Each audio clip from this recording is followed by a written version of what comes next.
Alors aujourd'hui, un texte un petit peu particulier parce que il n'est pas encore édité, mais c'est mon prochain roman chez Magnard. Ça s'appellera Lola à la folie.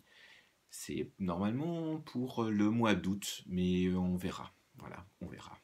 On espère. Le début, 2 syllabes. L'amour, 2 syllabes. 1000 questions, zéro réponse.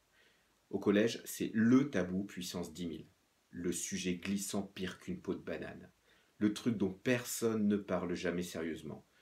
On essaye même de ne pas y penser. Ou alors juste quand on est tout seul. On prononce ces 2 syllabes le plus rarement possible et seulement avec un air très dégagé et un sourire en coin pour se marrer, se moquer, ricaner grassement au milieu de ses potes. Surtout, surtout, ne jamais avouer à personne qu'on est amoureux. Ne pas se l'avouer à soi-même. À moins d'avoir envie de subir les regards moqueurs des copains, leurs rires et leurs 1000 questions plus embarrassantes qu'un chewing-gum sous la chaussure. C'est simple.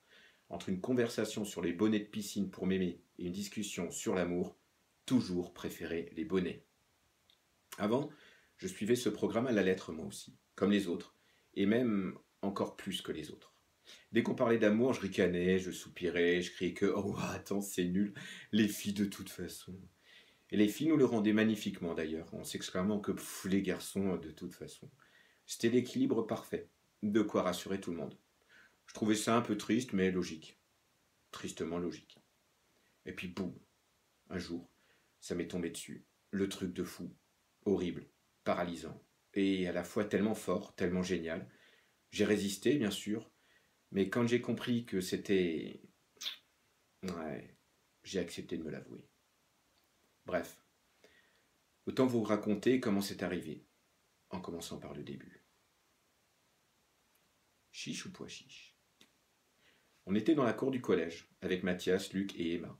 Mathias, le cerveau en fusion, réfléchissait au meilleur moyen d'accomplir, sans se faire choper, le chiche que je lui avais proposé. Les défis, c'était notre dada, à Mathias et à moi. On écoutait vaguement Emma expliquer que sa mère ne comprenait rien à la mode et lui défendait de porter des lunettes dorées immenses alors elle portait des pulls verts. Non mais verts, t'imagines? Mathias et moi, on savait parfaitement hocher la tête au bon moment pour faire semblant qu'on suivait. On ponctuait d'un ah carrément, d'un ah bah ouais, ou d'un trop, mais on n'était pas vraiment là. On était en mars. Plusieurs élèves avaient encore des bonnets. Pourtant, mon ami et moi, on crevait de chaud. Comme à chaque fois que je lui proposais un chiche, Mathias perlait du front. Moi-même, je sentais la sueur me couler dans le dos. Ses joues étaient devenues écarlates dès la seconde où il avait répondu chiche à mon plan. Il faut dire que le défi que je lui proposais était plus lourd qu'une enclume. Il s'agissait de piquer la clé USB de M. Calimard, le prof d'histoire géo, pour projeter au mur la photo d'un calamar à la place de son cours. S'il se faisait choper, il allait prendre cher. Voilà, c'est le début. À bientôt.